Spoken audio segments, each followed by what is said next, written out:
you started to sit down, you just may win that damn thing again. What did I tell you when I walked in the door?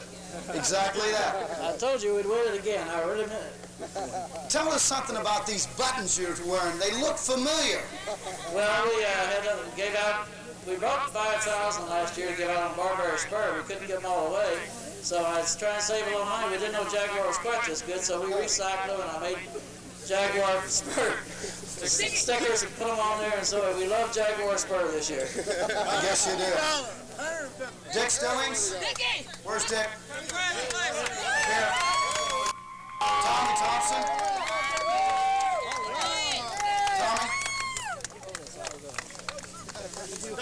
Now we need Tommy Thompson for the presentation of all right, the ring.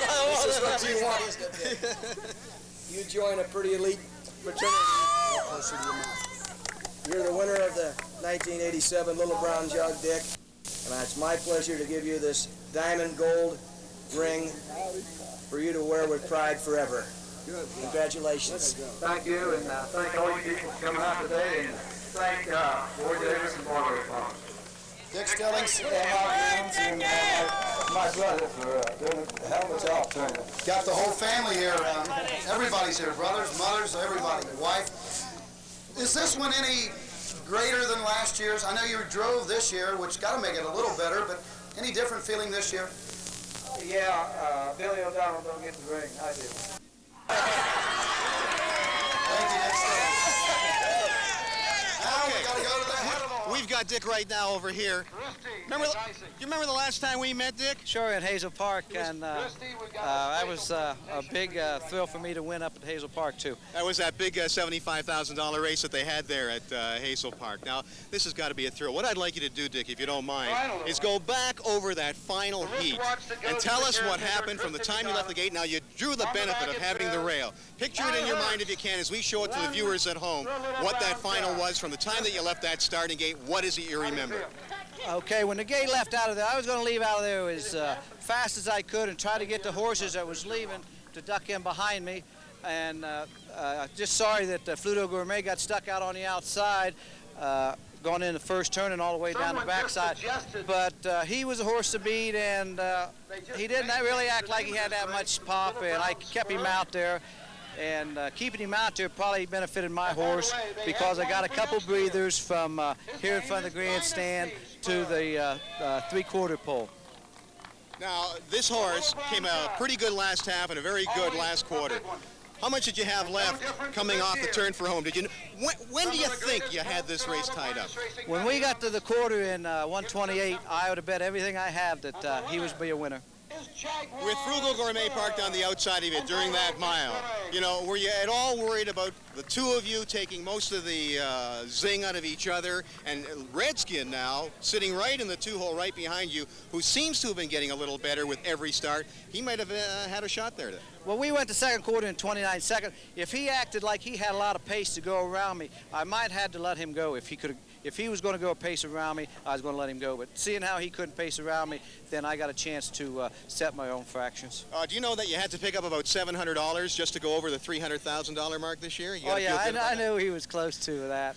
He's an awful good racehorse. He gives you 100% every time he goes to post.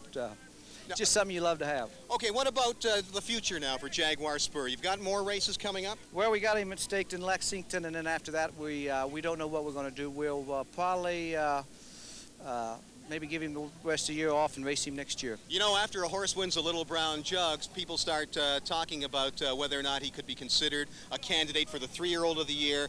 People also start making offers. Have you had any offers on this horse? No, I believe he hadn't raced against the top horses that many times, and our position right now is not to sell him. I think maybe next year if he comes back and is a super horse then, I think that'll up his value, and we'll go from there. Any idea why Run the Table ran such a poor race today? He's been running fast since February, and just today it caught up with him. I'm sorry to see that. So a lot of the winning of the Little Brown Jug has to do with priming for the jug, right? I have to take him back? It's got to take him back, folks. Okay, thanks a lot, Dick. Okay, let's go up now to Frank Salive.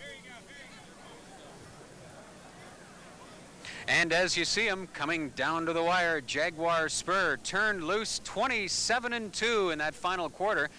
And I suppose if there was a surprise, along with Run the Table not making it into the final and even out of his own heat, it was the performance of Redskin, showing some of that promise that he had earlier shown as a 2-year-old, now just coming around in his 3-year-old season, and a couple of solid second-place finishes in his elimination heat and here in the final. But Jaguar Spur was the best on this particular day, and what a magical day it is every September. Here it is in Delaware, Ohio.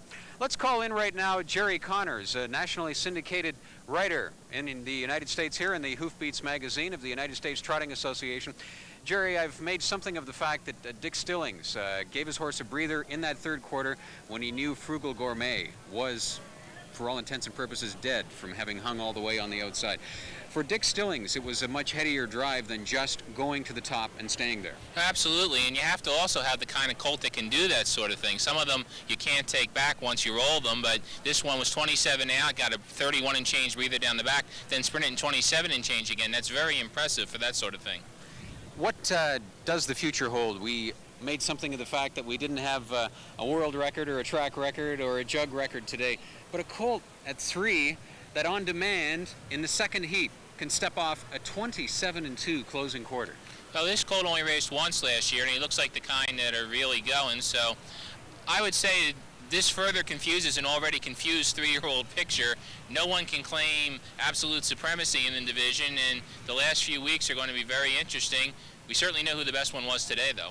Jerry, always nice visiting with you. Thank you once again. My pleasure. Thank you. And now once again down to trackside, and here's Marty Adler. Well, here it is, right in the winner's circle now. Look at this. Oh, isn't that something? Does the horse get in the middle, too?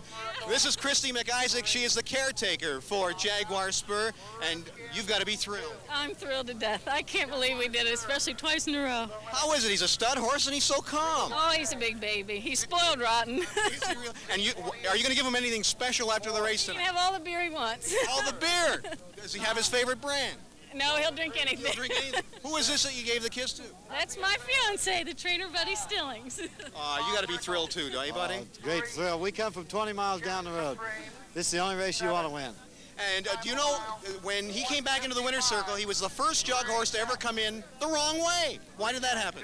Well, I don't know. That's Dick, my brother. He went the wrong way, and people liked it. They applauded him all the way around. I think it was a good move. This is some kind of animal, isn't he? Oh, he's a super horse. Okay. Do you know where he's going from here? We're going to go to Lexington with him. Lexington, Yeah. and then.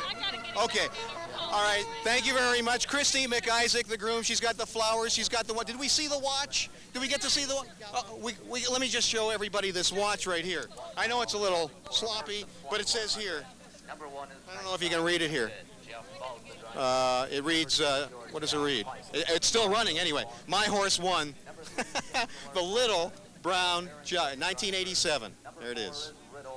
Okay.